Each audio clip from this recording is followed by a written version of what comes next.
the first attorney, and, I think it went very well. Questions are answered. Does anybody have any questions, on the scoring sheets? So we pretty much could eliminate the criminal. Yeah, yep, he Sorry. didn't give us any, I mean, he said he can do the criminal, but we don't know what that would cost. And it would be fairly infrequent, I would guess. Yeah, I mean, AE seemed to think so, I mean, I guess the body language even's like, we can do it if we need to, so I guess that would, the ad hoc service would be if we get into any criminal meeting, he could do it. And then he'll be the sole representative, right? For the state. Yes, yep. Right.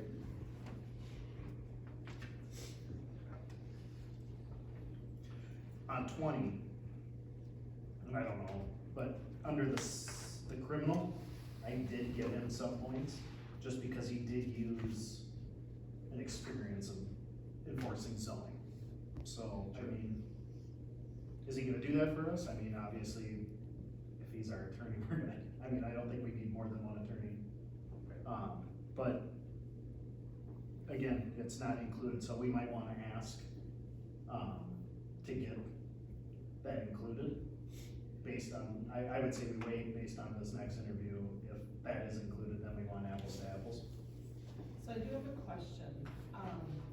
Doesn't the county kind of represent, so we call, whenever there's, some kind of action for zoning, we actually call the Chisago County Correct. Sheriff's Office, and don't they take, because I do receive fees from them for fines and forfeitures and things like that, so I'm just wondering at what level they, Well, my guess is if it turned out to be a legal issue, we could still use the legal representation that we have. I would guess the county would inform you that, this is a legal matter that's out of our jurisdiction, or something that the city attorney has to take care of, and then work with them on that. Are those fees for the county attorney? Or doesn't it state what the? no, it's more like your driving violations and, So like the drinking. citations and things like violations. that, that's what made me think about it.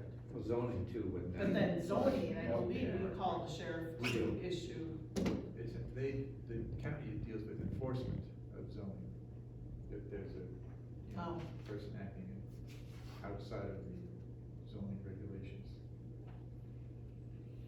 And if it goes to court, then I guess it's That we call them. call an attorney. Okay.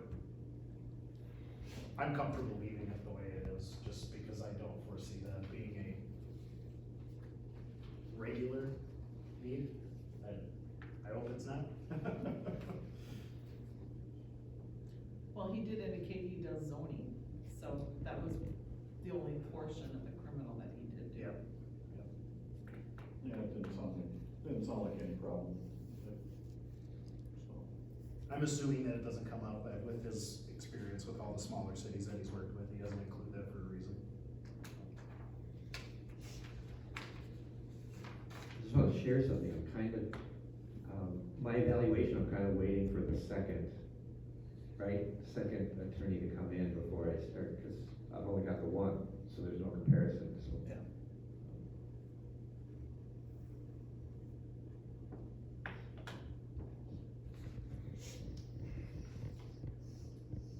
He seemed to be very comfortable with TIF districts, so it'll be something, hey, it's working.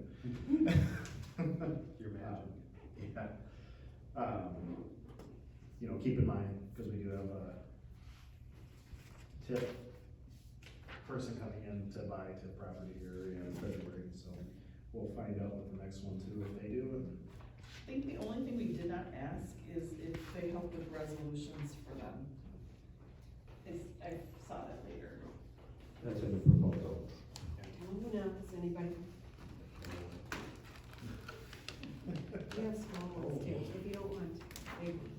Do we have napkins here? Get them out of the bathroom if you wouldn't mind. Right Oh, now, are they? We're, just the paper towels, we're in session right now, so. Oh, I'm so sorry. You're okay. all right, so our next,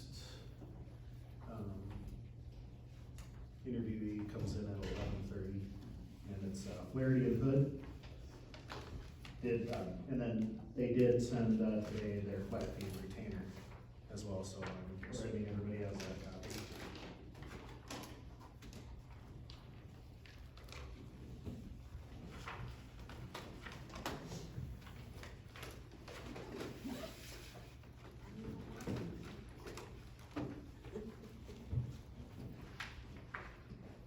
Is there any new questions or anything you think we wanna ask differently after our first trial run?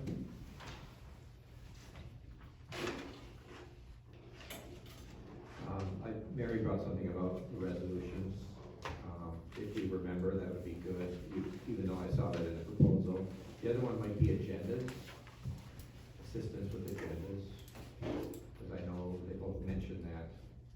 I think I saw it in both proposals, but that would be another thing we could ask about.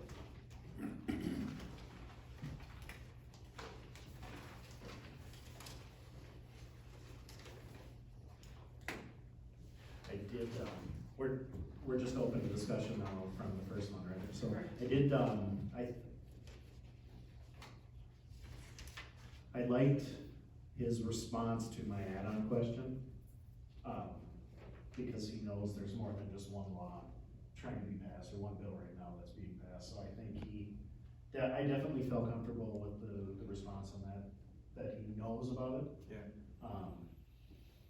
I guess, I don't know what to base it on, how many cities have already put an ordinance in. So I got from him that he hasn't, and they've just been pushing it, out, so. Well, it sounded to me like it's a field that's wide open, that there is no concrete answers. I asked him if they could say, not in our city, thank you very much, and he didn't say, yes, you can do that. Yeah. It's to be determined at some point. Or no, you can't. Yes. So, I meant to ask him, I wanted to piggyback off that, I'll try to remember this one, but, in the bill itself, when I was reading through it, I hate reading bills, but this one just caught me off guard. That in the bill, it is listed that you can make it municipal.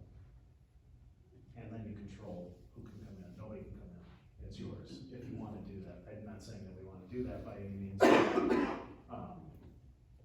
I really think I would like to hear a little more comfort that he's looked at it with somebody else. He's in 3 states too, obviously Wisconsin isn't, but he's in Colorado, he didn't say anything about that.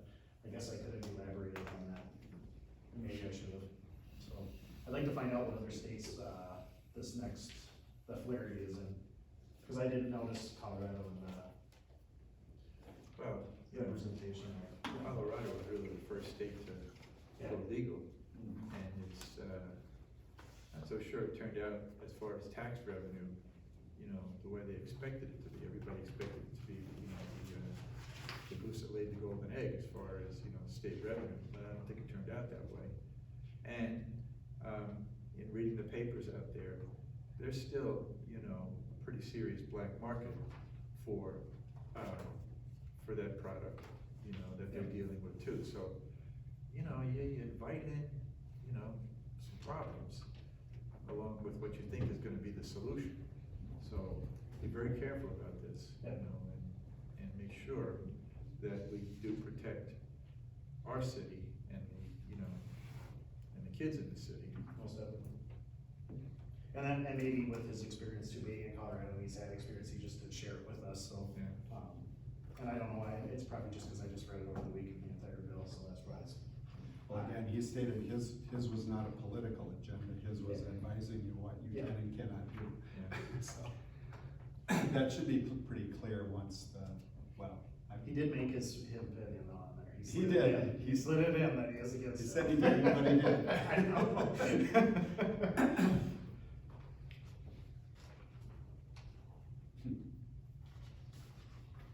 That has to be tough on his end, especially with the experience he has, being in St. Paul, for years.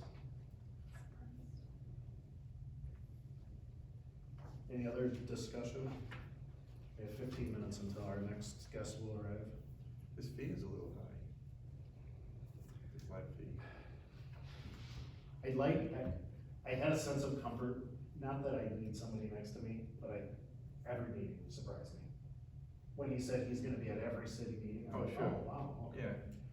Yeah, Because we're not in his backyard. But they know what they're doing, so I mean, I guess.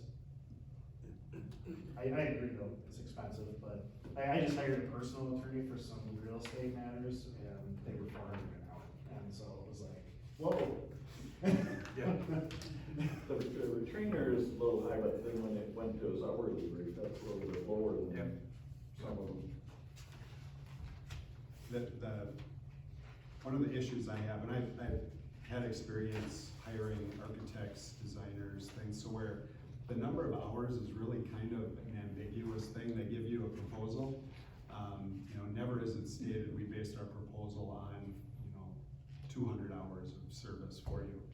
And then you get the phone call that says, well, this is more than we thought. It's now, we're at double the hours that we anticipated it being. Was a concern I had with their flat fee and the list of, services provided.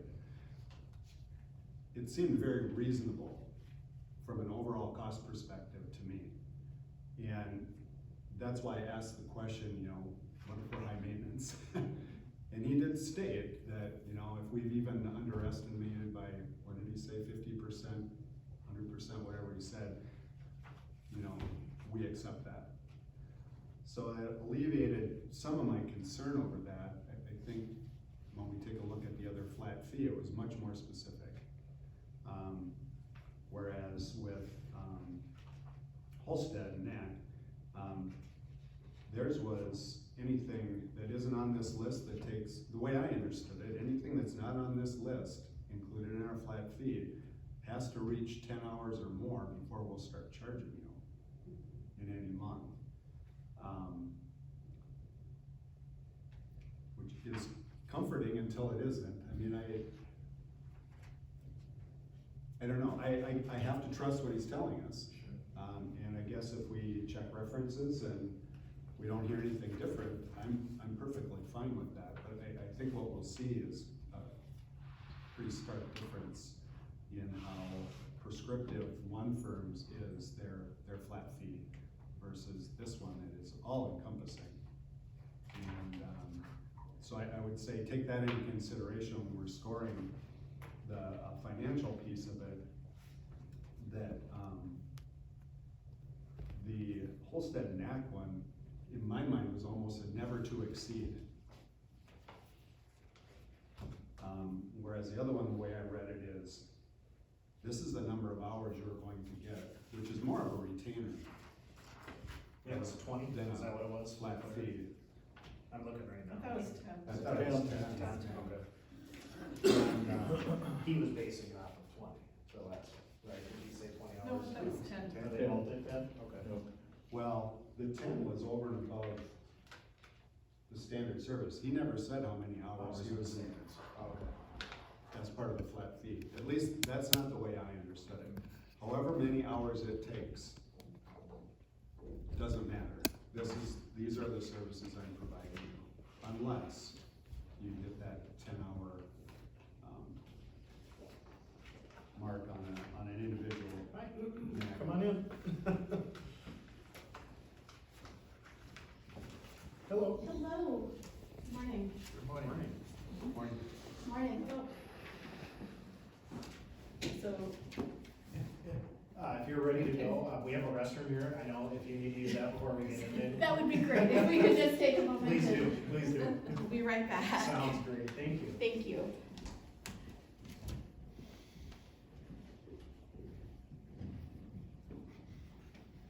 Take your water. Okay. I was just gonna grab one.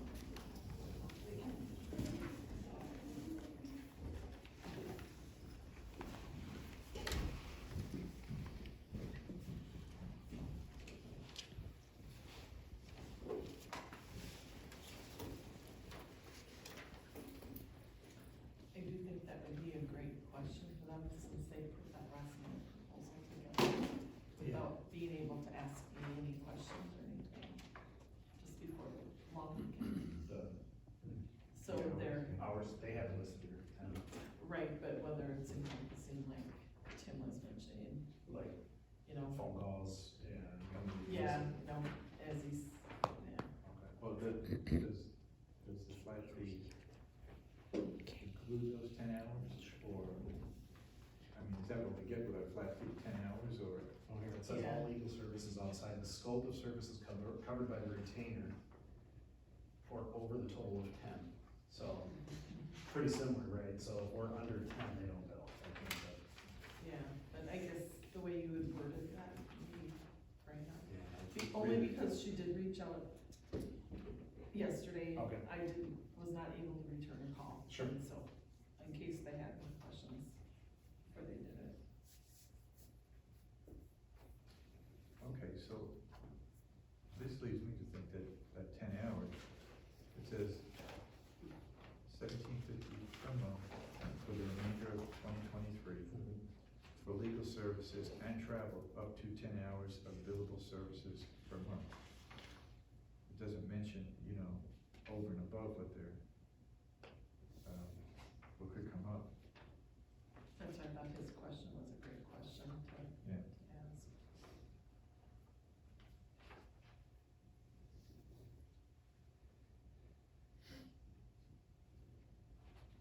Cause that kinda is just a slight discount on their hourly rate.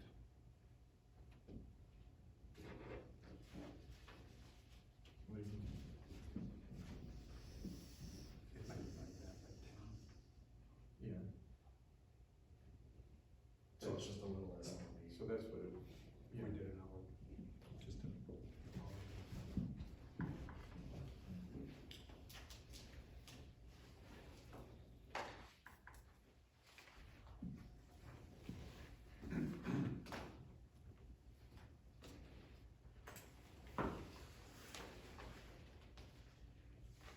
We'll just do the same thing, go down the list again.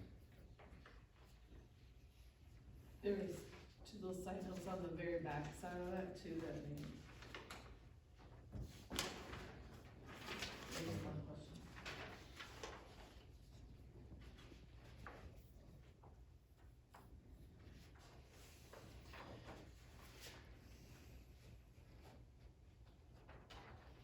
This one they did, it almost looks like this one is just listed too, there's no criminal, it's just civil. So they both kind of avoided the pricing. So I guess my guess, if I guessed, it'd be $180 an hour if we did criminal. We can ask that though, of course, obviously we need to. See if zoning's included in that.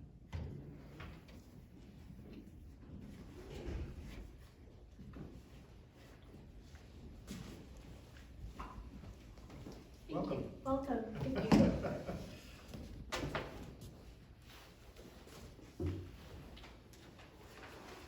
When you're ready? Oh, jazzed up, ready to go? Ready to go. We'll tell you who we are, and then, we're gonna just, ask you to tell us a little bit about yourselves and, your law firm, and then, we have a list of questions we'll ask, and you guys can ask us questions. It's gonna be pretty loose, so, Great. all right. Thank you. Go ahead. Mary Tomnitz, City Clerk Treasurer. Tim Gross, council member. Larry Giuliani, council member. Brandon Wyberg, Mayor. Lee Samuelson, council member. Troy Anderson, council member. Great. Well, thank you for having us here first off. It's nice to be in Taylor's Falls. I actually had my senior photos taken here. I grew up just south of here in Forest Lake, so familiar with the area and I'm very happy to be here. So my name is Alyssa Harrington, and I am one of the attorneys at Flaherty and Hood.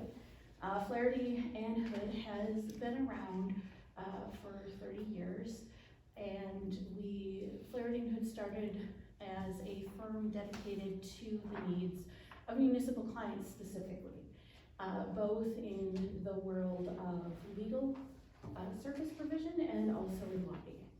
So we work exclusively with cities and other government entities throughout the state of Minnesota, including municipal utilities, a little bit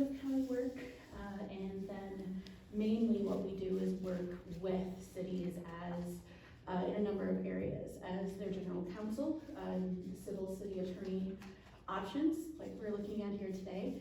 We do some prosecution services, so on the criminal side of things.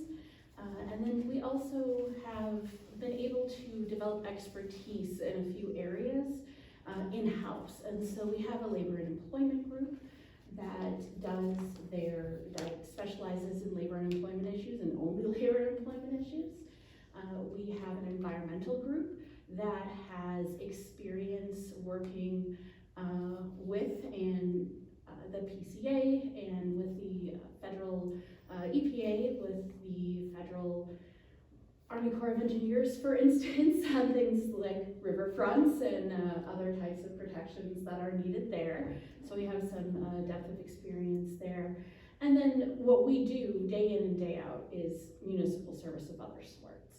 So we provide the general counsel, but also project-specific counsel. So for instance, we have a specialty in bonding, particularly with use agreements in getting private-public partnerships to be allowed through that process, as well as working on some of your more niche issues such as cable franchising and those types of areas that we would usually be looking for outside counsel for.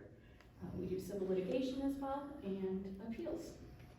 So that's kind of the overview of the firm. And then just quickly, I have been with the firm a little over 3 years.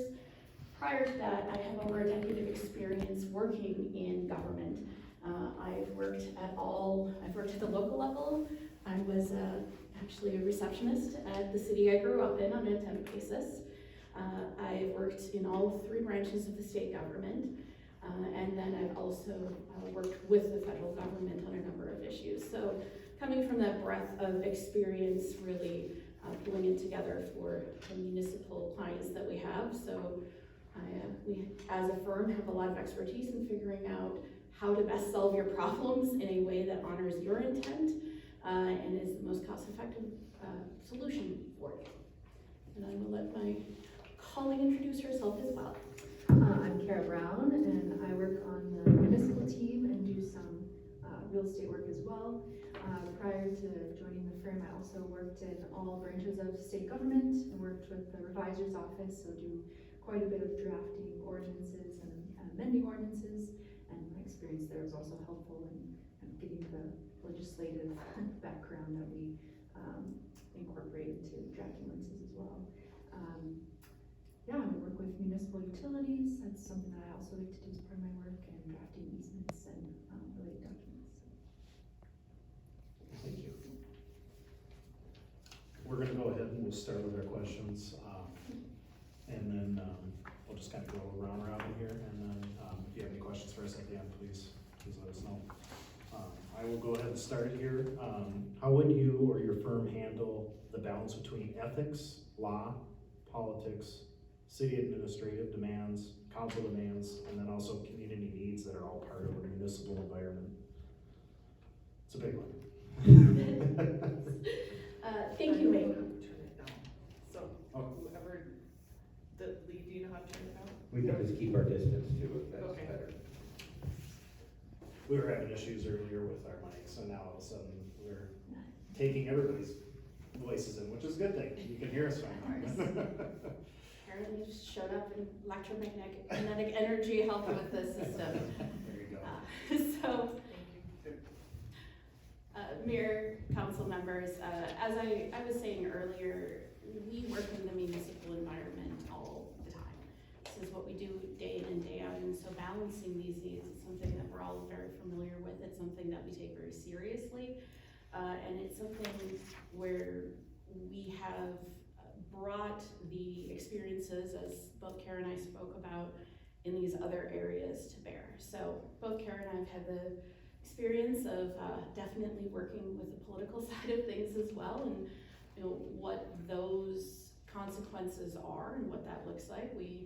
Our goal in providing municipal services is to provide you with the legal analysis, the pros and cons, with the options that are available to you to point out something that we might find to be potentially sensitive or political, but to then give those options to you so that it is the intent of the council to make the decision about what direction to go, because you are the elected officials, and it is your job to, take care of those political consequences, but we are certainly used to working in that environment and used to working with our city councils, with our administrative staff to look at the entire picture, not just the legal part of it, because we know that a legal analysis needs to exist in the real world, right?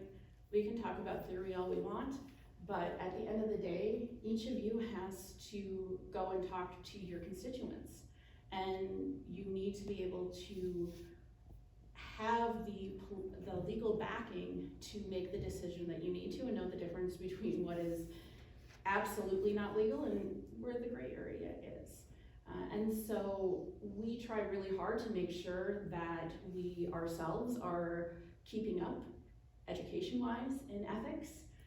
We make sure that one of the things that we do that is unique is we don't work with townships or some of these other entities that you might have a conflict with. We don't work with private clients very often or at all, so that we're not having to worry about a conflict of interest ethics issue, so that in the end, our job is to provide you as the mayor and council members holding the attorney-client privilege with the best legal advice and information we can provide you, and to help you make good decisions.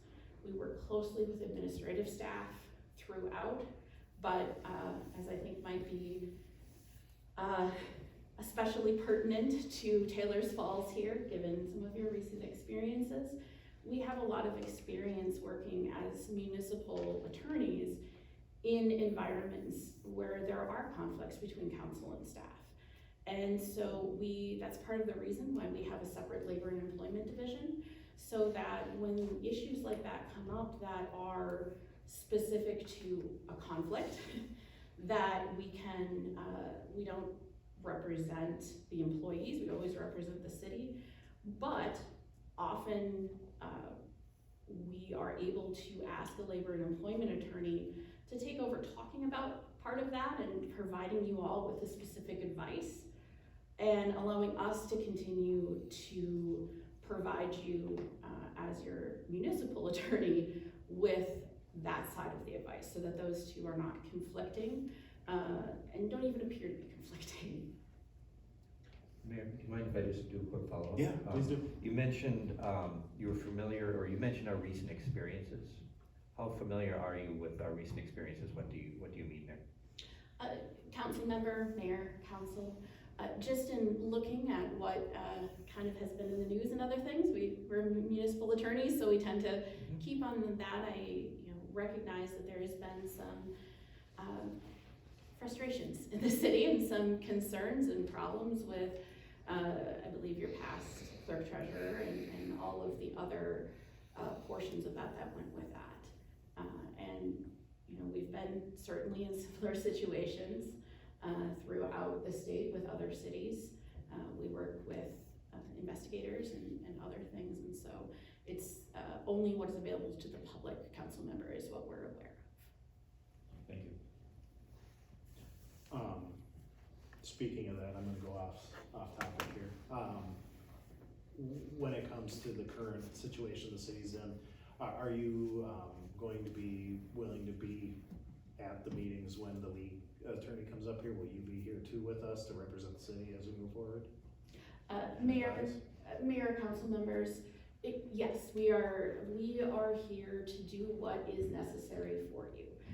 If you look in the amendment to the proposal that we provided, we specifically talked about removing the travel costs and those types of things. And as I indicated to Madam Clerk Treasurer, if there is an expectation to be at some of those meetings and at council meetings, planning commission, whatever it means, we can certainly look at those numbers and add them into the expectations of the of the hourly kind of expectation for the month.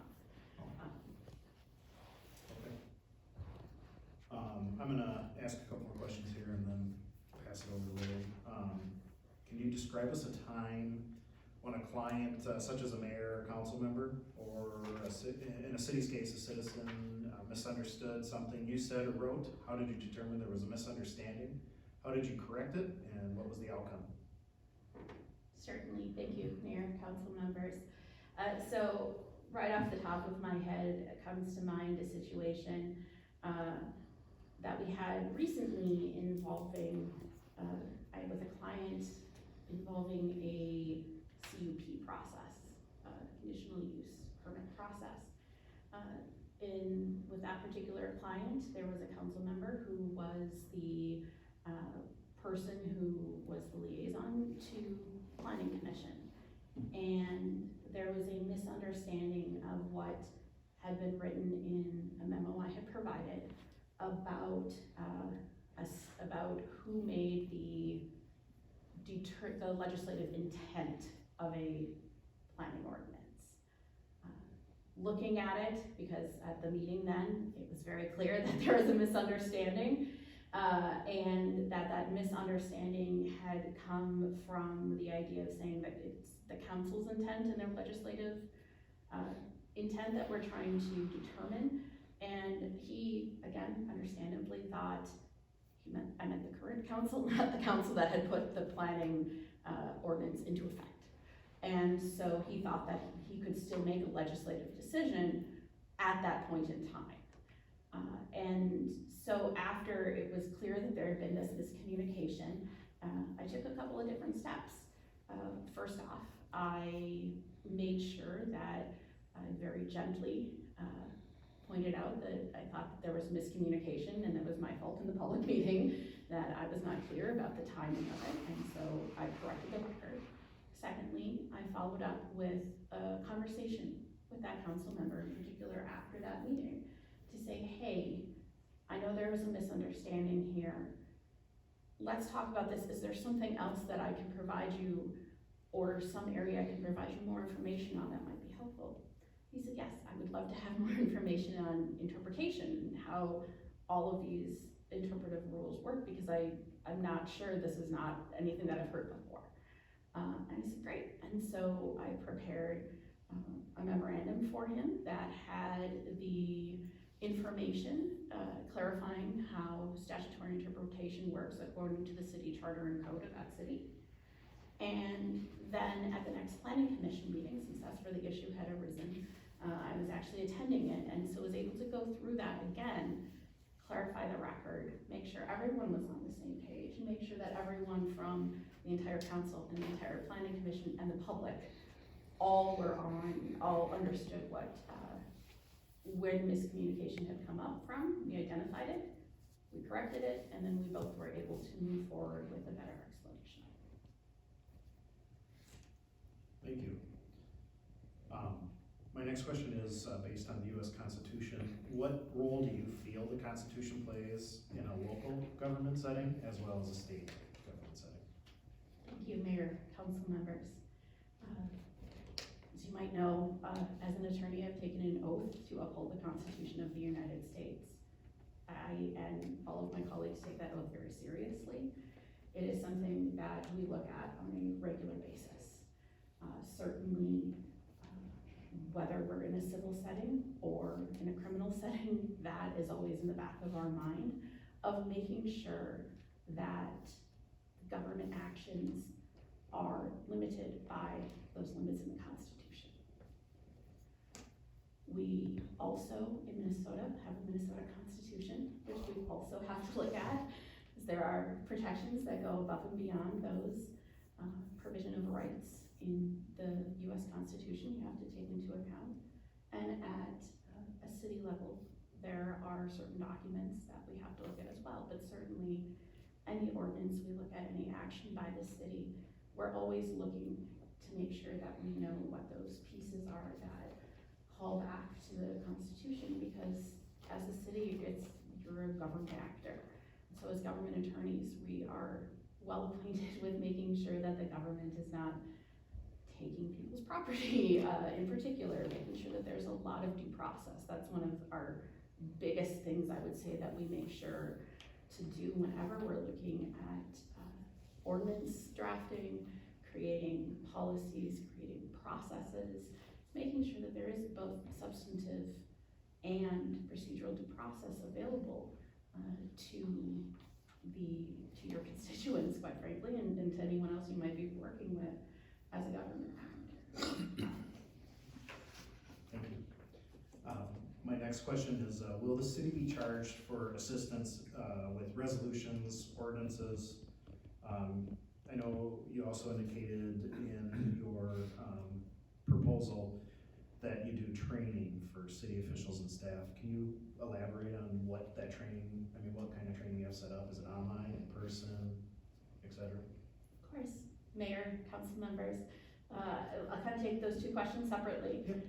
The first one, so on the resolutions and ordinance side of things, what we generally do with that is it is a legal service that we provide, but we work with you to see what the most efficient way is to do that. So often when it comes to issues with resolutions or other things like that, or ordinances, what we'll do is that we'll work to develop a template upfront so that the actual review of that document on the legal side is limited and only needs to be limited.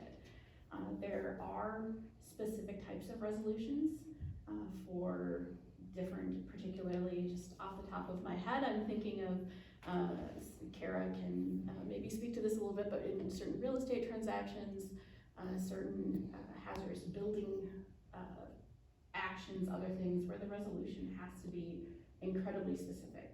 And there are statutory bars that need to be met, or court actions that have to be based off of those, and so those take a little bit more time. But for your normal resolutions, that's usually something you can take care of yourself with probably developing a template.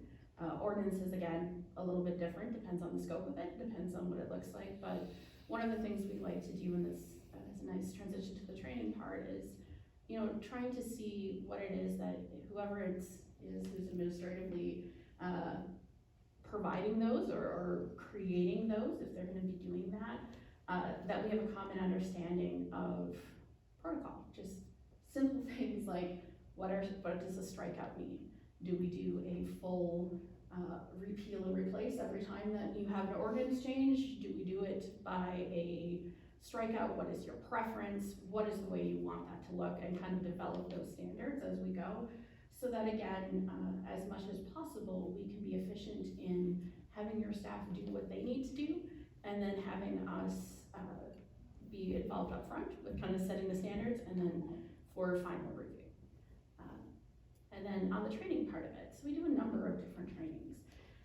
One of the things that we certainly do, and I'm going to do tomorrow night, in fact, for one of our clients, is a yearly review of and refresher on data practices and open government, open data laws and open meeting laws.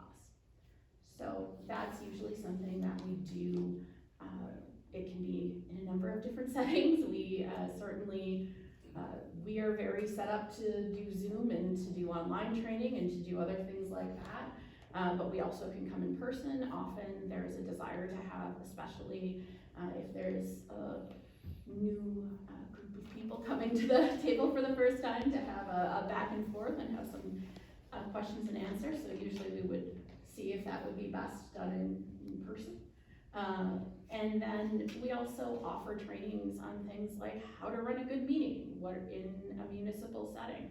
We offer trainings for, as I mentioned with the CUP thing, on planning commission specific issues.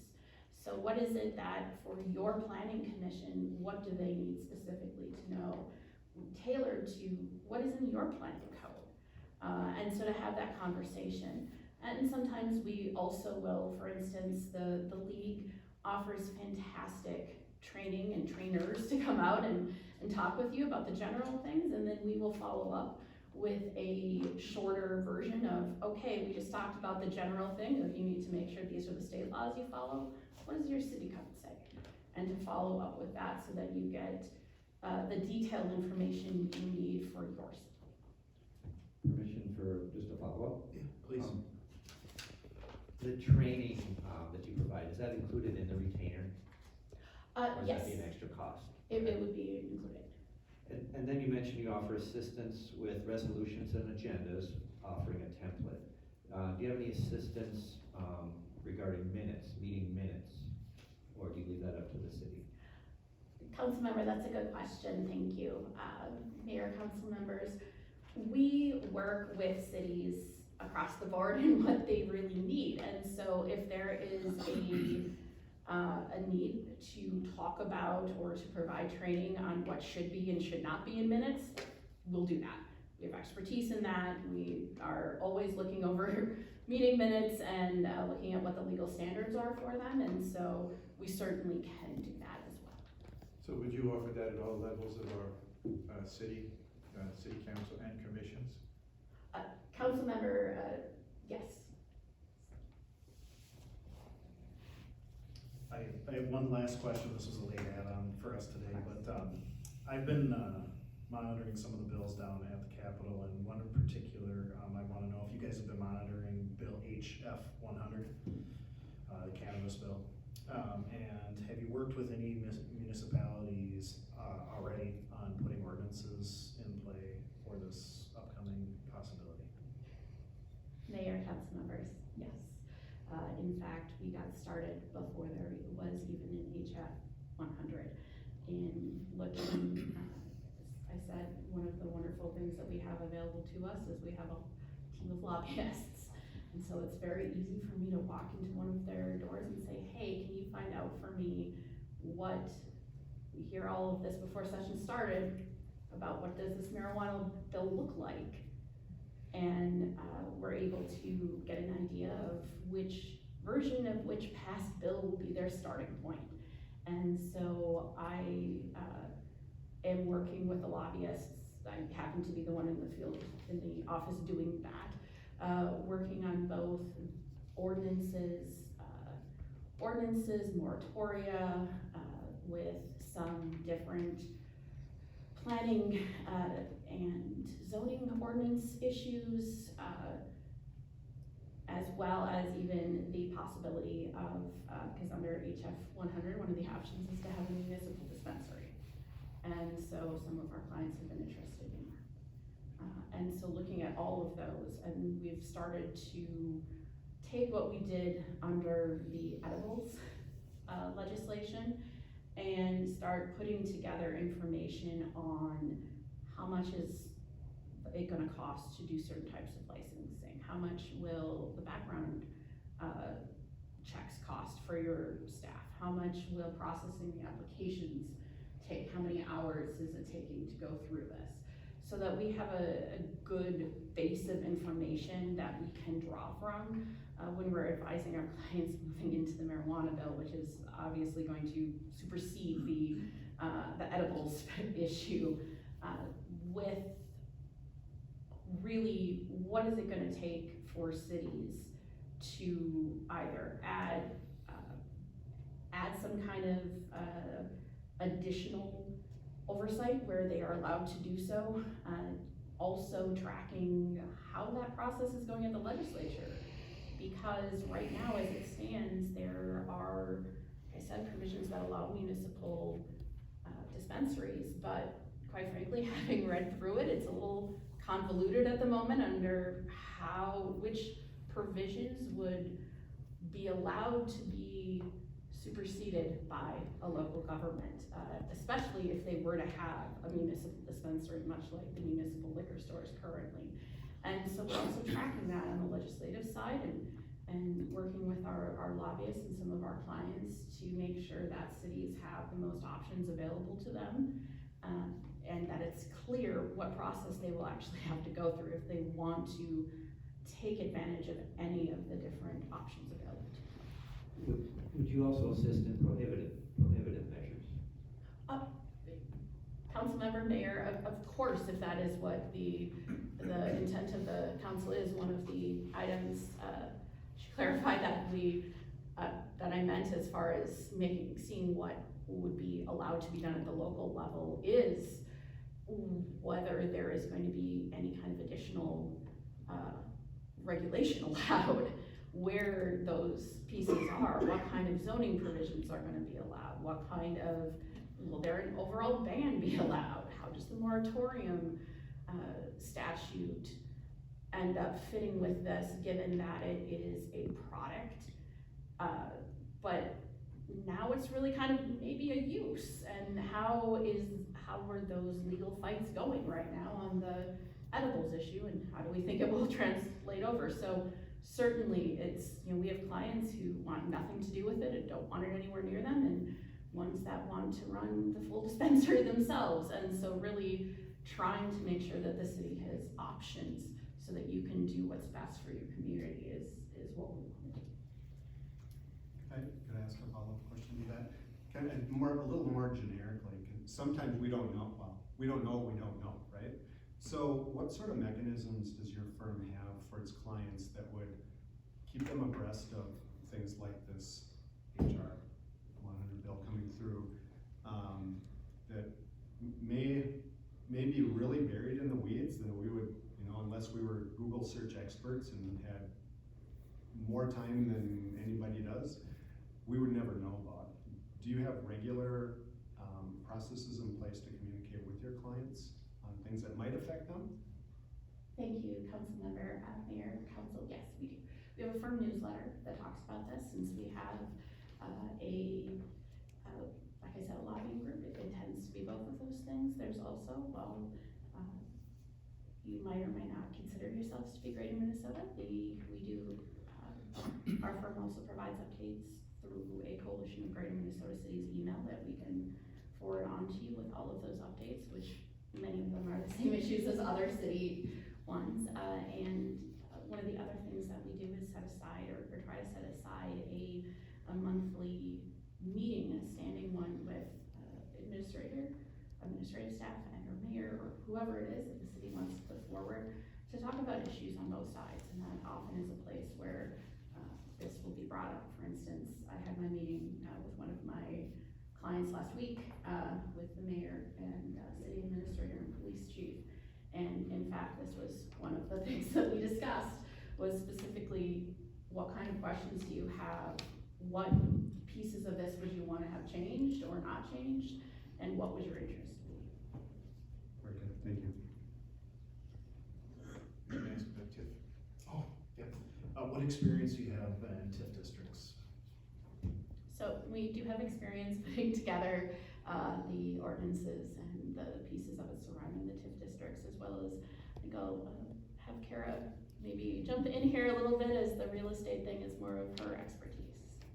Yes, we've definitely done some tax increment financing agreements and worked with cities on many different levels in that process, and bringing in, I think earlier you asked about, miscommunications that can happen. I wanted to jump in on that one too. There's just a lot of players involved, especially with something like that. You're gonna have a variety of expertise that you need to bring in. And I think we've worked with cities on like coordinating with the county and how all the the details with that work. And I think going back to your other question briefly, something that I think is important with that, with tax increment financing and other projects, is making sure we have the right voices in the room. With other real estate projects I've worked on, with easements, I've realized, you need to make sure you can go back and forth with someone on an issue, but then maybe realize, oh, I need to talk to the surveyor or the engineer directly on this project, and incorporate them into the conversation as well. So that's something I think with our experience, we've been able to work with a wide variety of people to hopefully streamline that for you to know, okay, we need to talk to this individual and bring them into this. And especially with tax increment financing, there's quite a few players involved, so. Thank you. Okay, I first of all would like to say, I'm glad to see that you've done some homework on Taylor's Falls and our situation here. That's really important, because my next couple of questions kind of deal with that. So how would you handle a workplace grievance? Councilmember, Mayor, Council, this is something we do on a regular basis. As I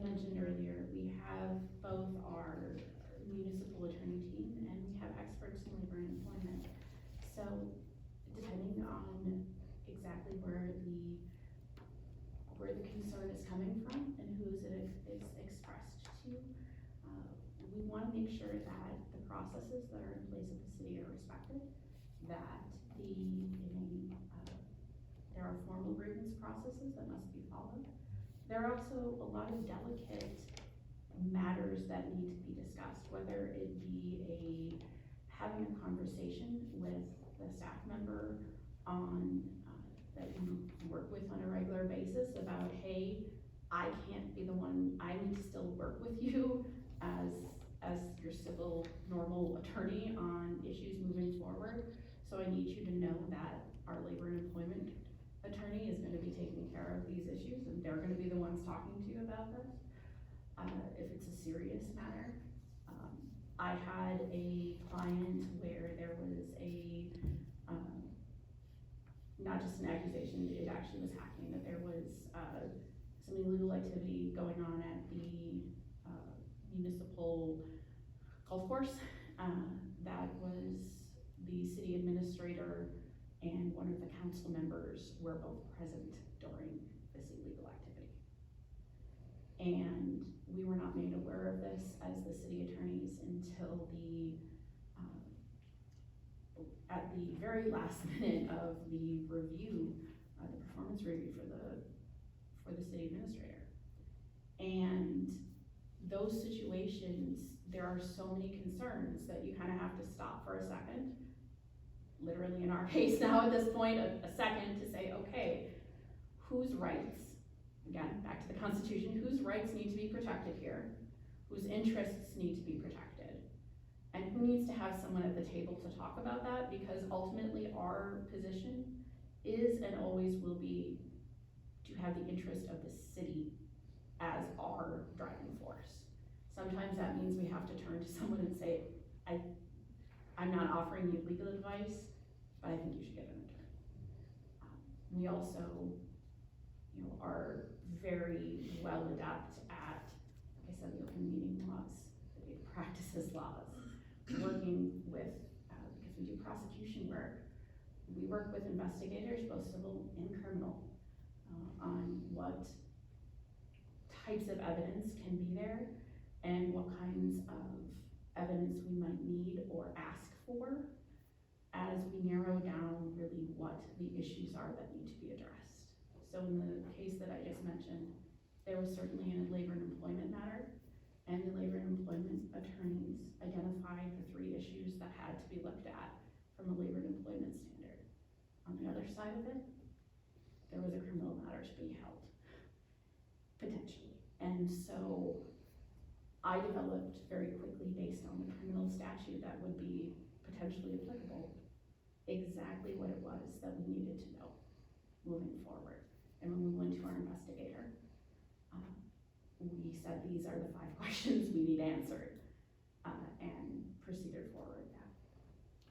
Well, you may have just answered my next question, and it is, could you describe how you would conduct investigations into workplace grievances? So, your legal team, your labor division, and investigators, private investigators? Councilmember, yes, and then sometimes we have to involve other agencies. As I said, this was a municipal golf course. It happened to include both issues of gambling, both legal and illegal, and alcohol.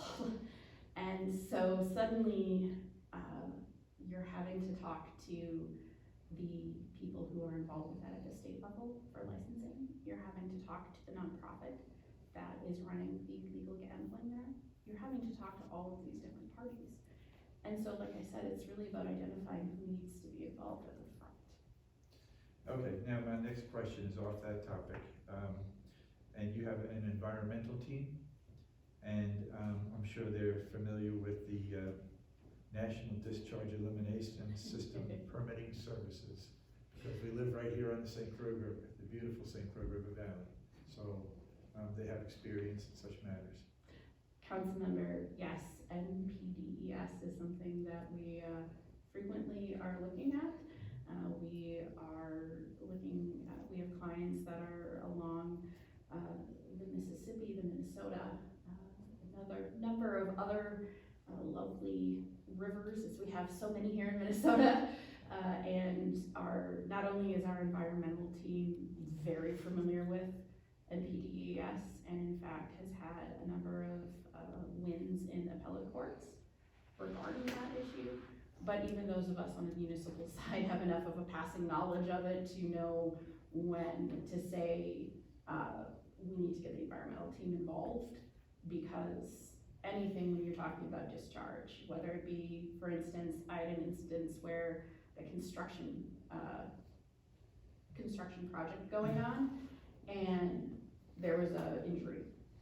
Completely unrelated to that though, found out in the course of that the contractor was dumping sediment into basically right next to the river, and was flowing into the river and discharging. Obviously, that's something that needs to also then be directed and dealt with through the NPDES and PCA, not just on the construction side. Yeah, to that we, I mean, even on the municipal side, we work with, like, we've had to get MVCA, various like pollution and lagoon approvals for purchase agreements, you know, we're working on the purchase agreement side, but then, oh, well, there's this lagoon, and we need to work with that as well, so that's something that, yeah, like Melissa alluded to, that we're gonna work with, and then if we need to pull in the environmental team as well. Troy? Up to me, okay, thank you, Larry. We discussed this a little bit. A former city employee has filed a lawsuit against the city of Taylor's Falls and a former council member. How does this impact, influence, or affect your legal representation of the city of Taylor's Falls and the current city council? Council member, mayor, council.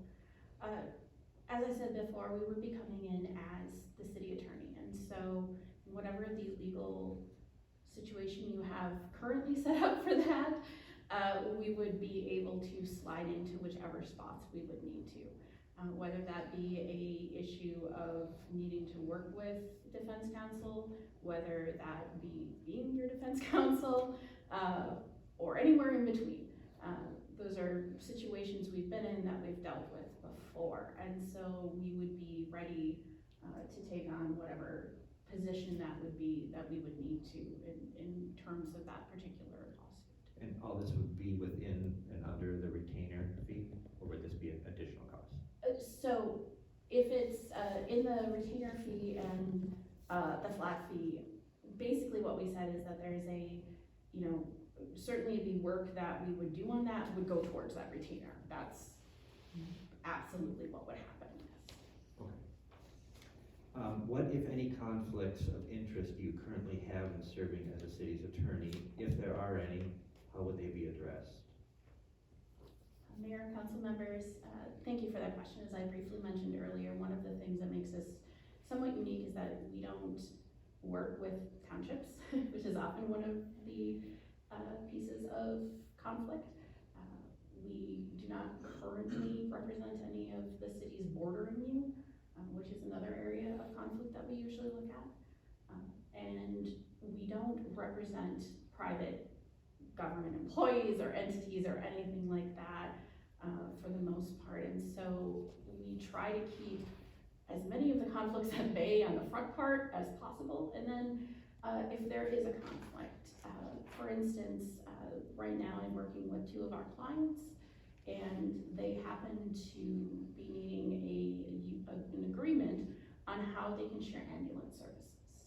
And so what we put in place is a conflict agreement that says that one of us in the firm will represent one client's interests, someone else in the firm will represent the other client's interests. When we're both working on shared work, this is how the fees will be split, and making it very clear up front and making sure everyone understands where is the ethical tie that we have, because as attorneys, that's something very important to us, is making sure that our clients understand who it is that they have the attorney-client relationship with. And making a very clear delineation in our own firm as to, okay, if I'm gonna be representing client A and you're gonna be representing client B, 90% of what we have here are things that are shared. And so everyone's comfortable going forward with this shared agreement. But in that other 10%, we're not gonna talk to each other about it. We're gonna make sure that we have private conversations scheduled with each client without the other one in.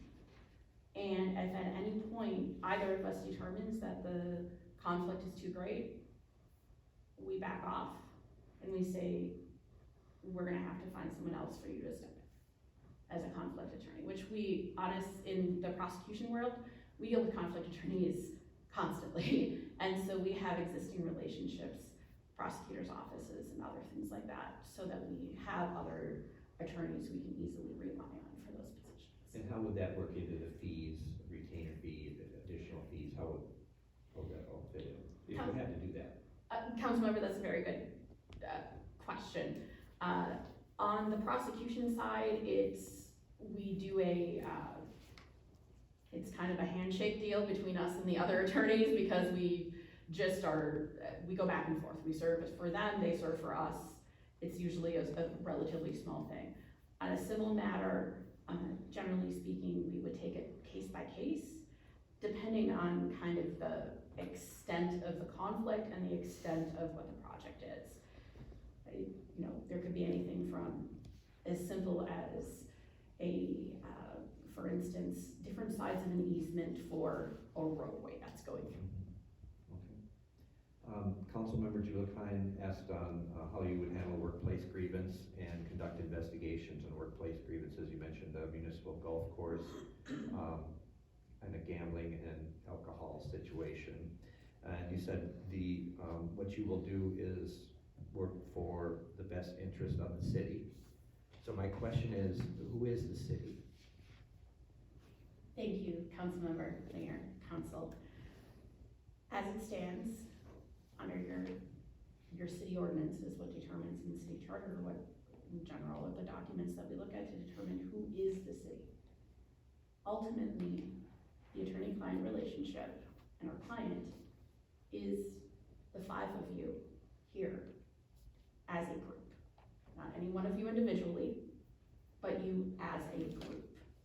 You are, in terms of that privilege, the entity that holds that privilege and the city for purposes of that client relationship, and who we will always work in the best interest of. Could you ever foresee a case where you would actually have a conversation with a citizen? So we,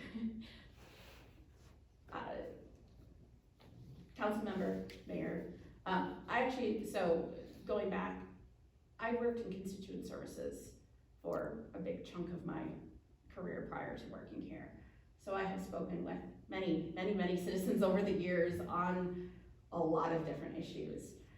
And so am perfectly willing to do so when there is a concern.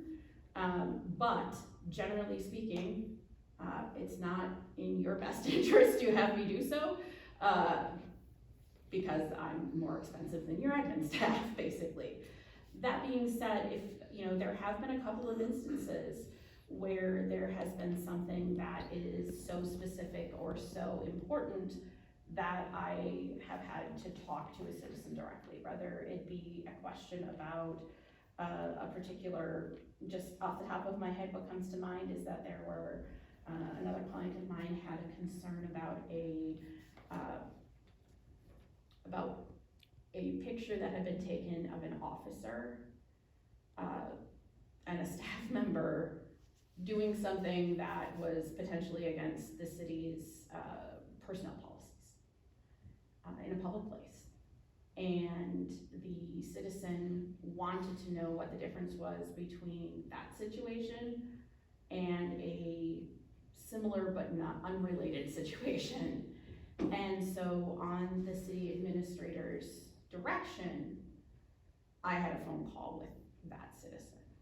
Generally speaking, we won't talk to the public individually if without direction, but the exception to that, which is not something we usually advertise, the exception would be if there is, of course, a direct complaint that someone is not comfortable making. we certainly would take that and then go to the appropriate oversight group with that. That's the extent of my questions at this point. If I just could add one thing first. At our February meeting, our legal representation from the League of Minnesota Cities will be here to bring everybody up to speed as to the current situation. So you might want to be there for that. And then you mentioned bordering cities. North Branch is pretty close to us. And I read in your proposal that one of your attorneys does represent the city of North Branch, Chris Hood. Yes. Okay. Do you see any similarities between our cities?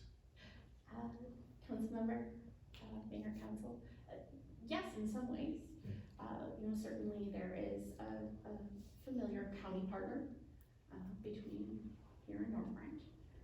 There are, as I said before, I went to Forest Lake High School. I grew up in the area, so there is, if we go back to the environmental route, there's a unique biome in this area, right? Like you have the biome of the St. Croix River Valley. It touches, obviously you're much closer to it here, but parts of that go into North Branch and there are some water quality issues that are similar between them, some aquifer issues. There's also just a placement from the cities, right? There's a certain level of different issues that come up depending on kind of where you are in the orbit. It's the Twin Cities have a halo effect of some sort that I don't mean good or bad, it's both but it has an effect on what it looks like. So certainly there are similarities there. I would say that in other ways, like I mentioned, we have clients that are right on the Mississippi River. We have clients that have beautiful historic downtowns and have to deal with historic preservation issues a lot that are very similar. And with the waterfront issues, all of them, from the environmental to the business aspects of it, to the historic preservation, to planning, to all of those things. So we have a number of cities that, have a similar part to it there. So it's certainly, we've drawn a lot of experience from our other cities. But in some ways, Taylor's Falls is also individual, and you have your own ordinances and other things that we have to take into consideration, and each administration has its own working style that we learn how to work the most efficiently with. Well, really, all of us along the St. Croix are, benefit from the National Scenic and Historic Waterway legislation. Yeah. So you're all familiar with that and the protections that it does offer us along the way. Yes, we work with an Eagle Center that's right on it that has taken advantage of that. We have another client that is right now in the process. They have an earmark federally to put in to turn what has been historically a industrial site into an overlook. So, and there are a lot of protections for the rivers that we have to take into consideration and that we certainly do. Sure. Thank you. Good. Okay, if your firm is selected to represent the city of Taylor's Falls, how would you envision the onboarding process to look, and how long would it take? And I'm also kind of side question is, how would that factor into the flat fee proposal or any additional services that would be entailed in that? Thank you, Councilmember, Mayor, Council. So the onboarding process might be a little bit unique and different in Taylor's Falls than it is with our other clients, but the basics of it would be the same. We would have a brief meeting with your administrative staff to go over kind of a rundown of what the issues are that you see coming up, and with the mayor or whoever is the appointed designee for liaison to do that. We would have a initial meeting where we would be able to talk with you about maybe what are some of your training needs or other things up front. And then we would be moving forward, like I said, what might be unique is the having to deal with any of the ongoing litigation issues. That would be the unique piece of that, but from the sounds of it, that might be able to be dealt with fairly quickly in a meeting and some document review. So, usually as I said, I set up a monthly, or possibly bi-weekly meeting at the front end, with those key people to make sure that we have everything rolling, the way it needs to, and have identified everything, and so that is usually just a part of it. And so the way that fits in with the flat fee is that while pieces of that are included, would be in that 10-hour kind of retainer portion of it, it would come towards that, but it also, there's other pieces of that, obviously, that would not be covered. Having to drive up here to have a meeting so that we could go over physical documents, those types of things, would be covered under the retainer, and then, but wouldn't come towards that 10-hour cap. And then I had mentioned earlier, we can talk about exactly what that 10-hour cap would look like, because we expect that the first month, there's going to be more things than necessarily other months. And so we can look at what that looks like as far as kind of a rolling. Okay. So for cities that you don't provide the city attorney role, and what Chisai was saying is one that you do some other complementary services for, how are those fees or projects, however you might call them, how are those fees based, and what would an agreement look like? Sure.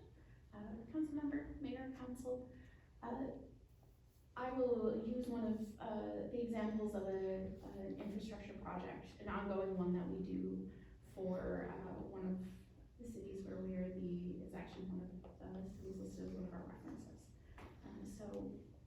They have we started with a letter with them when this all started a number of years ago as a lobbying effort to say that we would charge this much per hour. And there was a letter of agreement with that. On the second stage then, when it came time to, bonding had been approved, everything was good, and we started getting into more of the detailed legal work.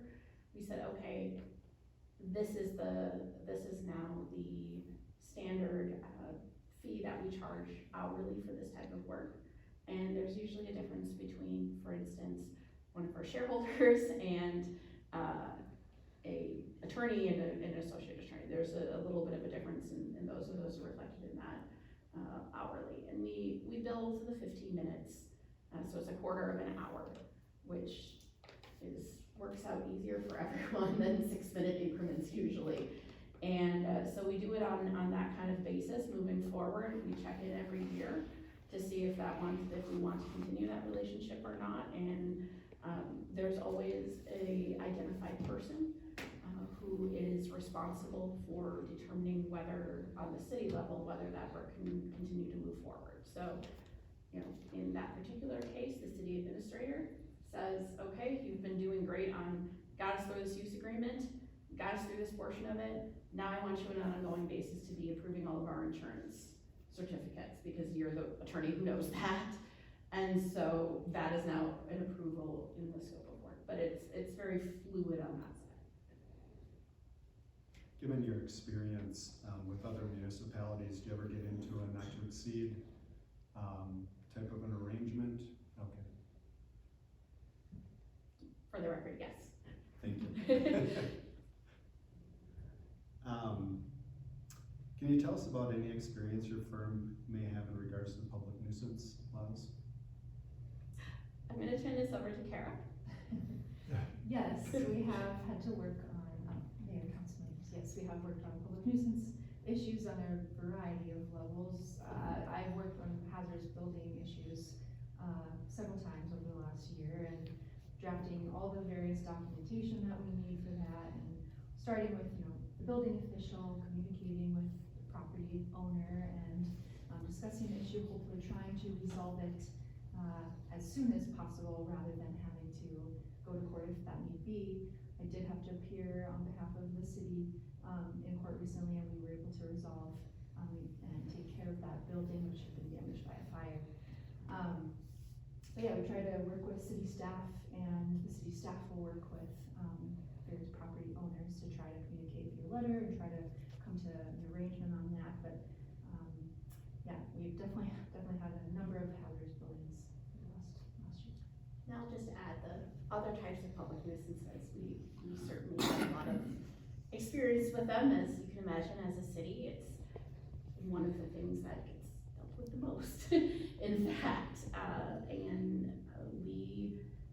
I was very lucky to be able to, with one of our clients, do a year-long overhaul of, this is a much bigger city, a year-long overhaul of their entire public nuisance administrative citation and enforcement procedure and process. And that has really been helpful in shaping our ability to provide a template to start from, of saying, like, we're gonna start with, you know, after spending the time doing the research, actually looking at studies, looking at what works, looking at, you know, timeframes, all of that, to say, okay, if we want to deal with these public nuisances, these are kind of the different arrows we have in our quiver, and this is what we can do, this is what we can't do, and these are the most cost-effective ways of doing it. And then also working with staff and with the city council to address, say, I believe it was the mayor who had the question at the very beginning about the political side of things. Certainly with public nuisance, there's often a lot of political considerations that you have to make.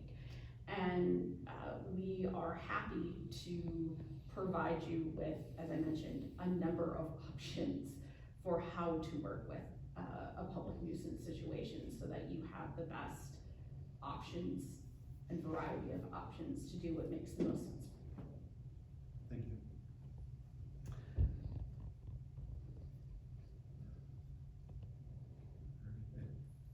I think the rest of my questions were answered. I wanna clarify just one of Tim's questions I really like. How often, is it up to us to decide when we want you at the meetings, or do you, attend regularly, once a month, or what, how often do you attend? Mayor, council members, it's up to you, ultimately. We heavily suggested in certain cases, but one, that attendance can take multiple different, can look very different. There are city council meetings where, I have one tonight, I'm on Zoom, and I stay for the entire meeting, and I participate in it that way. It works pretty well, except for that the council members don't think I have legs, but other than that, everything works perfectly. Otherwise, there are other council meetings where I come in for very specific issues. For instance, like a nuisance issue, I come in, I give my presentation, there's action or not action on the issue, and I leave. And leave you to do what you need to do. So again, we're very flexible in the way that we do that. It's ultimately up to you. We work at your direction. You are the client in this case. And we would go from there. Is that part of the retainer then, like the 10 hours? So if we said we want you here every council meeting, we just subtract drive time and how long our meeting is, or? Mayor, council members, I mentioned that we would take that into consideration. Okay. Of adding some hours. Unfortunately, with yesterday's holiday, I was not able to communicate with Madam Treasurer Clerk about exactly how that would look. Okay. But we would be open to a number of things, and under the retainer agreement, or the flat fee, you wouldn't be charged for travel time or for mileage. So that would not be the case. It would just be the hours, and if it's a monthly meeting and it's a number of hours, we would likely add that to the 10 hours. Thank you.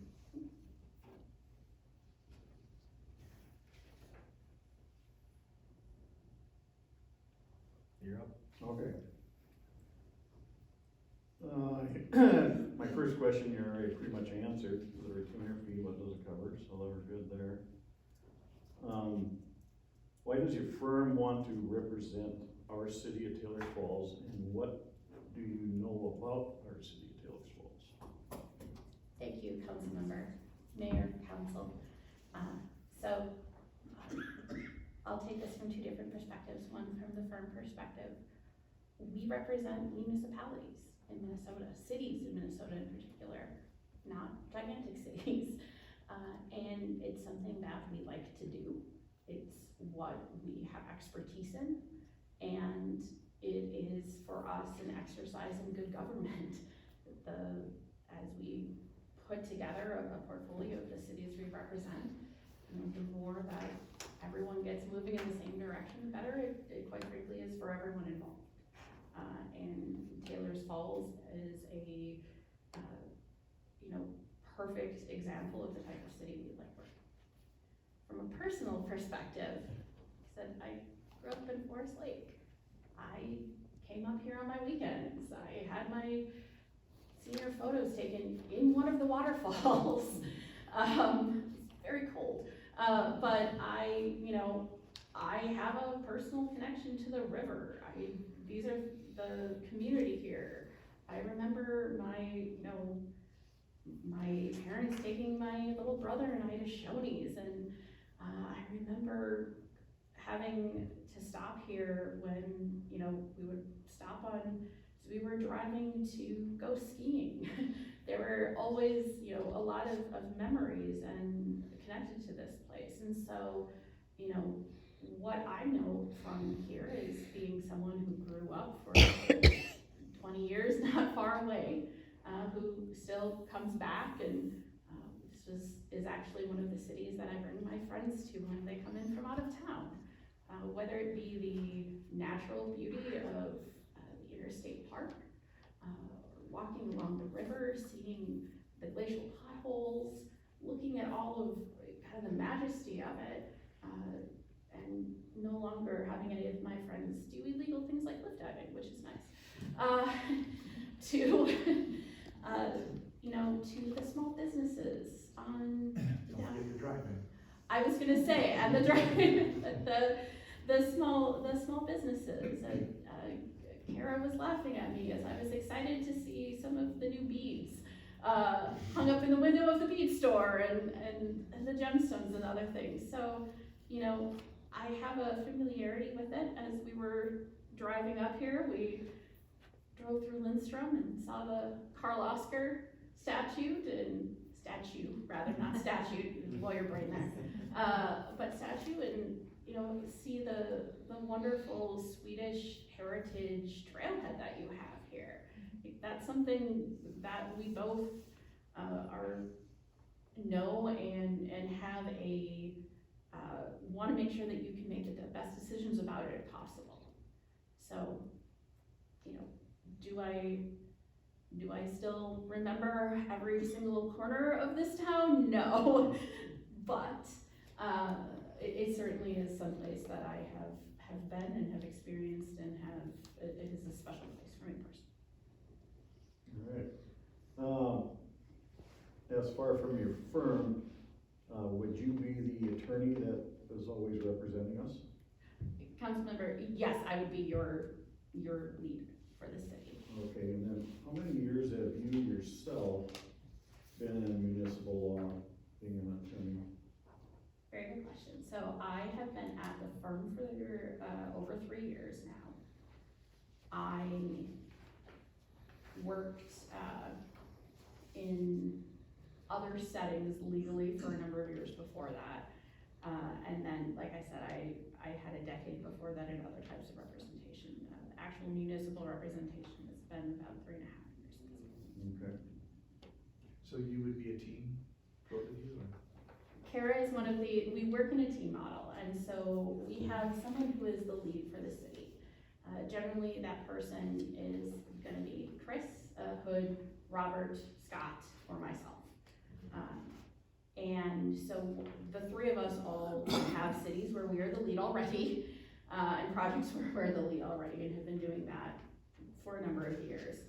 And so one of us is kind of your point of contact, and then as you need additional skills, or just, we don't have time to draft an ordinance for you, we'll have someone else on the team, do that sometimes. So that would be Kara is one of our associates, we have, Lacey and Brooke, who are also associates in our area, who could work on it. Mike Flaherty is another member of the team. He has his own clients that are a little geographically separated, but if it's something that he specializes in, he would be pulled. I'll just add briefly that we have a municipal team, and it's something that would be a benefit to you, is that since we would be your main points of contact, but since we're more collaborative, we have the opportunity to talk to, as she mentioned, Chris or Robert, and say, hey, if you worked on an issue like this, and get their expertise, even though we're your main points of contact, we're all able to dialogue and talk about issues such as like the cannabis issues, what's this city doing, what is that city doing, what solutions are they working on, okay, is that gonna work for this city, maybe may or may not work here. But that's something that we've been able to utilize. From a firm perspective, representing municipalities, it's about 30 years. Yes, and Chris Hood is the Hood who is the named partner in that. Flaherty is actually the son of the original Flaherty.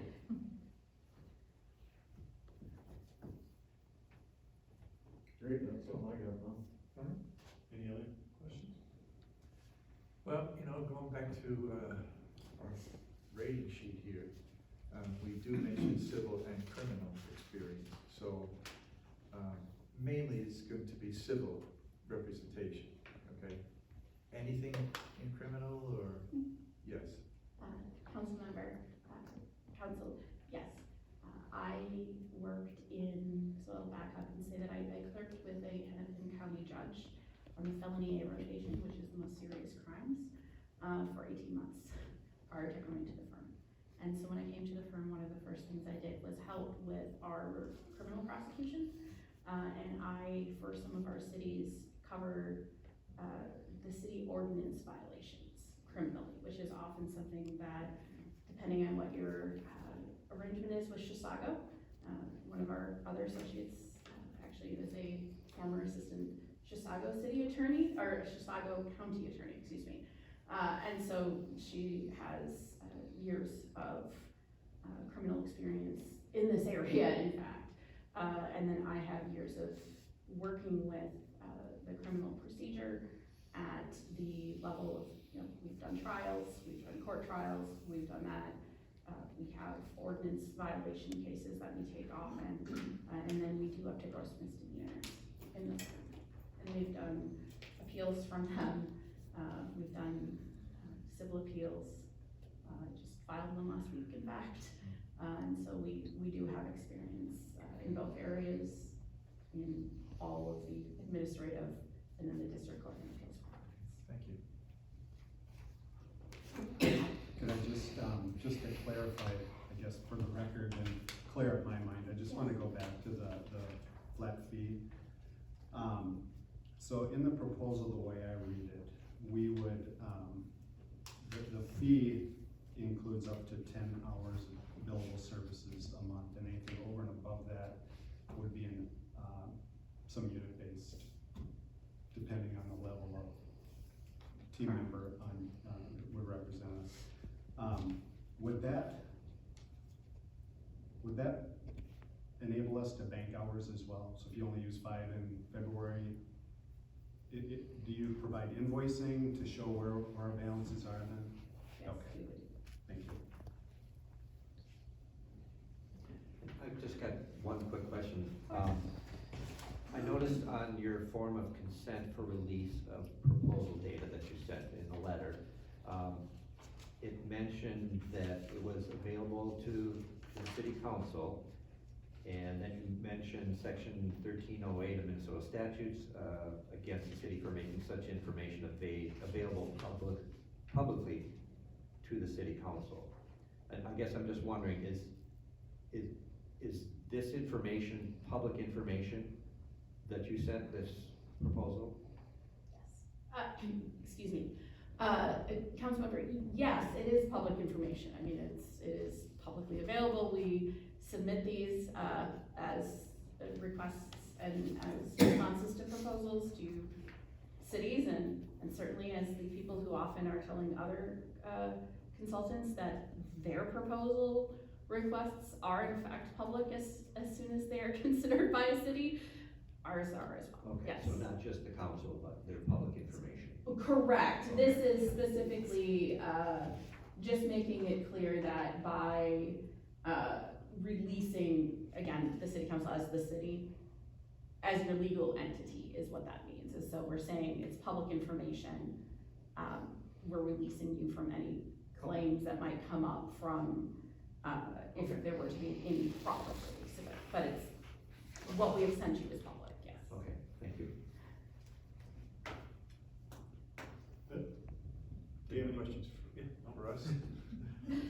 Sure, so one of the questions I had for you was, just basically, I noticed that there seems to have been a drop off in the agendas and minutes on the website.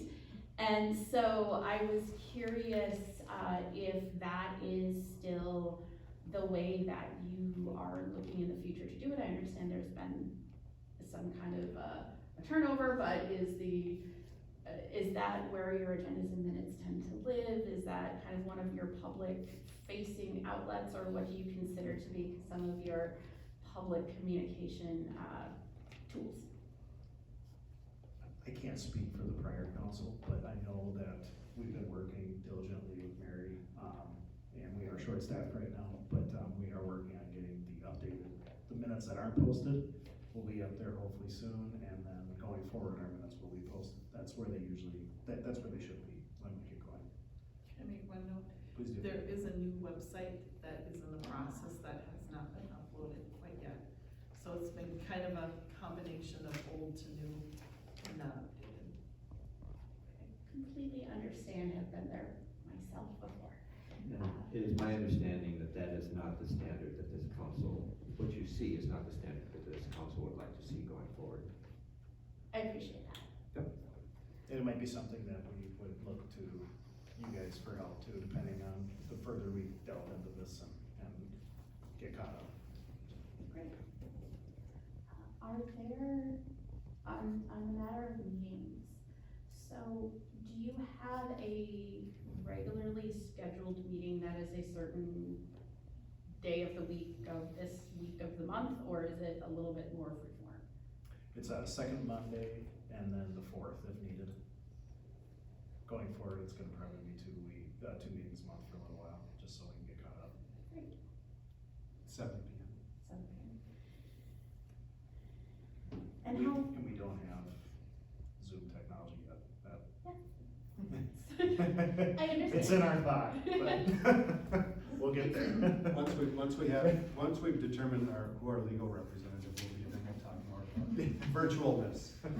You need someone to review your contracts for that service, so understood. And then, do you have I know this is a new council in a lot of ways, do you have an idea of how long your council meetings generally are lasting? The first one was an hour and 35 minutes, so Oh, okay. Great. that's all we can base it off until Monday. That's what I was curious about. And that brings me to my next and final question here. Unless Carrie, you have any questions, but my last one was if we were to be chosen by you to move forward, when would you want us to start officially and at what meeting would you want us to be present? Well, it's gonna be on the agenda for Monday, coming up on the 23rd, and so hopefully we can make a decision on who we wanna move forward with, and then, the following meeting would be the second Monday in February, is when we need somebody here. We do have, some TIF, sales going on here that we're gonna need to review and move forward with. Great. Thank you. Do you have any questions? And I don't wanna speak out of turn, but it could be as soon as February 1st though, because we wanna do some preparation for. Yeah, so as soon as the 23rd we'll make hopefully a decision, and then notify you the 24th and move forward. Thank you. guess I would add, is there anything you would like us to know about your city or serving your city that we can, how we could serve the best, to the best of our ability, that we should take note of, or about the community? As we already mentioned, we're familiar with the area, but would love to hear directly from you on your thoughts or values there. I think attention, like coming to the meetings and being alert, and helping us get through. You know, there's 3 new council members, so definitely probably some training for myself, for sure, and hopefully the rest of the team would wanna, partake in that, but then also just guidance, you know, so we can make sure we're doing what's right for the people of Taylor's Falls. Thank you, Mayor. Staying awake would be good too if you're at a meeting. We don't appreciate that. Thank you. Because sometimes they can get hot. I think from a citizen's perspective too, how we can, if any advice a firm would have on how we can be the most efficient and effective. Getting back to just posting the minutes, ordinances, electronic, digitizing things that, at least would be a goal of mine, just to make it easier for the community to interface with us.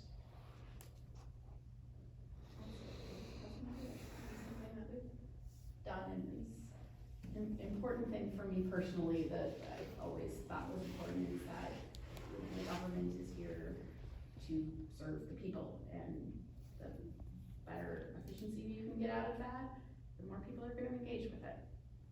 The more people know, the less surprises you have down the road, and surprises tend to be what lead to lawsuits. We So- don't like surprises. No. Anything else? No? Good. All right, thank you. Well, thank you both so much for your time today, we really appreciate it. Great, well, thank you very much, Mayor and council members, we appreciate it, and hope to hear from you soon. Thank you. Thank you.